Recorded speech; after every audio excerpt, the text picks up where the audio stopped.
Mood. হ্যাঁ,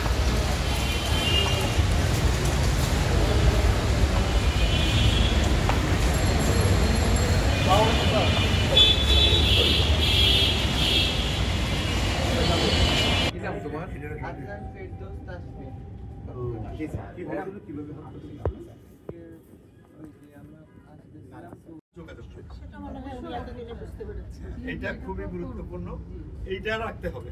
সময় লাগবে যেটা, কারণ সব ফাংশনগুলো আসতে অনেক ফিজিওথেরাপি দিতে অনেক কিছু। এখানে একটা ব্যতিক্রম ধর্মী যা সহজে সম্ভব না, সেই সম্ভবটি করেছেন আমাদের এই প্রতিষ্ঠান, তার চিকিৎসকবৃন্দ। একটি বিশাল কাজ এবং আমি বড় ধরনের একটা অ্যাচিভমেন্ট বা অর্জন বলে মনে করি। টঙ্গীতে তাসফিন নামে একজন কিশোর কেবল ইন্টারমিডিয়েট পাস করেছে, সন্ত্রাসীরা তার হাত বিচ্ছিন্ন করে দিয়েছিল।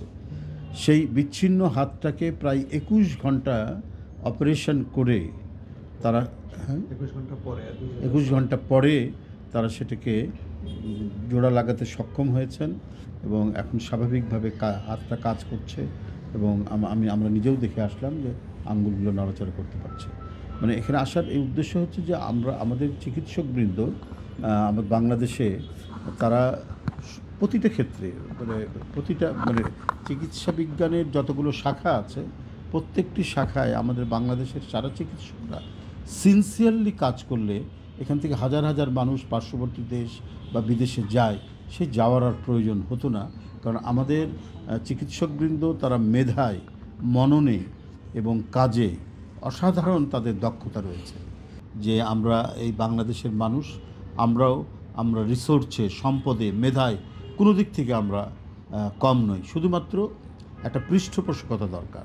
আমাদের রাষ্ট্র যদি ঠিক প্রো পিপুল হয়, আমাদের রাষ্ট্র যদি সঠিকভাবে এটার যে পৌরোহিত্য করতে পারে, সঠিকভাবে যদি তত্ত্বাবধান করতে পারে, তাহলে আমরা পৃথিবীর মধ্যে একটা সমৃদ্ধশালী রাষ্ট্র, একটি আধুনিক রাষ্ট্র আমরা গড়ে তুলতে পারব। তার নমুনা আমরা এখানে আজকে দেখতে পেলাম কিছুটা।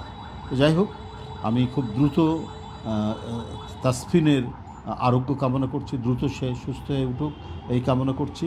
আর এখানে পরিচালক সহ যারা এই টিমে কাজ করেছেন, শরীফের নেতৃত্বে ম্যাডাম সহ সবাইকে আমি আন্তরিক প্রীতি এবং অভিনন্দন জানাচ্ছি তাদের এই মহতী উদ্যোগ এবং তাদের এই নিষ্ঠার সাথে এই কাজটি সম্পাদন করার জন্য। ধন্যবাদ।